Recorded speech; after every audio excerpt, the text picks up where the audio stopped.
Welcome to SolidCAM Professor. I'm Sydney, your SolidCAM Professor, with one of many videos available to you 24 hours a day, 7 days a week. In this recording, we'll continue on with our technology and go a little more in depth to our rough and clear offset. Previously, we just did a finish cut, but now let's actually go to rough. In our roughing option, we have the option of actually doing the thread, but leaving a slight amount of material for a finish cut. So say I'd like to leave a total of 0.1 millimeters. When I do that, if we take a look at our simulation, you see that our tool will go down, and then when I get to the top, I'm going to actually clear this now by clicking on the clear button. You'll see it starts again from the bottom towards the top, as shown over here. We'll take a look at this again, the simulation, this time looking from the top view. You can see, if I were to zoom in,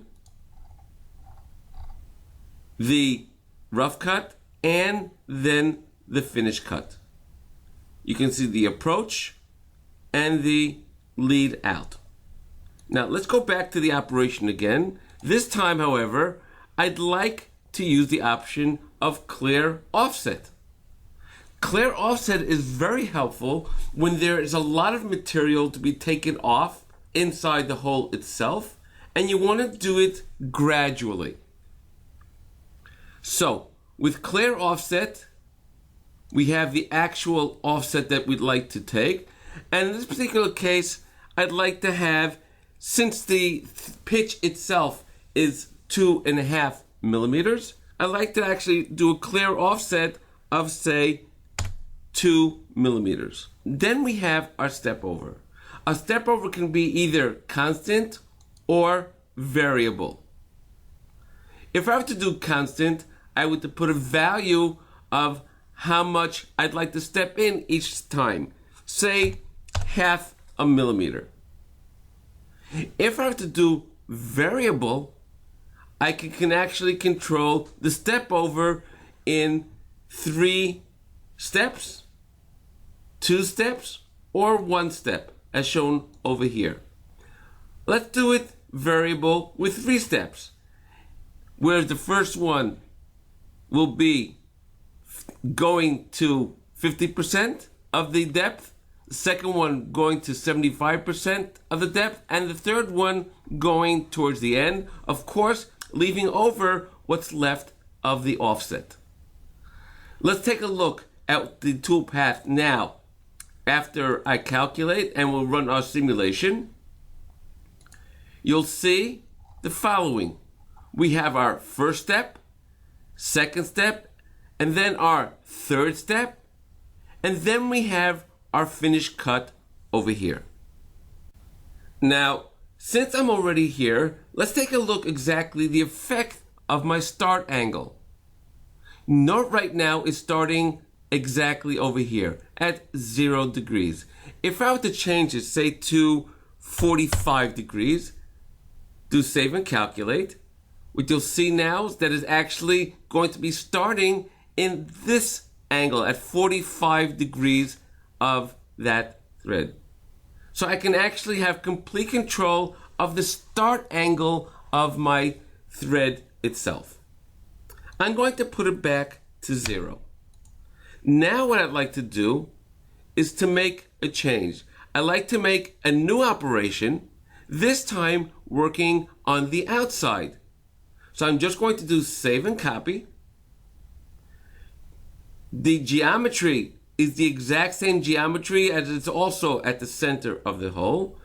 This time, however, I'll need a different tool. The tool that I'd like to choose this time, my thread on the outside is a 2 millimeter thread, so I'm going to choose a new thread mill. The thread mill I like to choose from a table of metric, and the actual thread is M40 by 2. So we'll go down And as you can see, it's not a thread standard because M40 does not exist over here. However, it is a fine thread. So we can go to thread fine selection and we'll go to M40 by 2. Note it shows if it was a drill, what the drill preparation needs to be, and also it shows the cylinder preparation of 40 millimeters. In this particular case, we have 40 millimeters. This value will also be used later on in our technology field. We'll click on OK, and we have our cutting diameter. I can put in the actual cutting diameter that I have on my tool. Let's say, for example, 25 millimeters. Number of teeth. The rest is exactly the way it was before. We'll select it. We have our levels. My upper level is the same. However, my thread depth is up until that floor. This time, I'm not going to be using any delta depth. Technology, I'll be using my thread data, and note my major thread diameter has automatically been changed to 40 millimeters. Again, I have my wall offset and my clear offset as well. This time, when I go into my link, I'm going to use a flat approach. One more thing in my technology is, since we're working external, I have to click on external.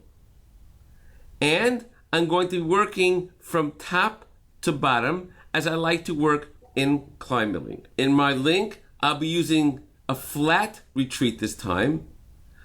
And you'll note that the start from center is grayed out, as it is not going to start from the center, rather from the outside. Save and calculate. And now let's run our simulation. As you can see, the tool is going to go down to the bottom. It's starting from the top and working its way down to the bottom.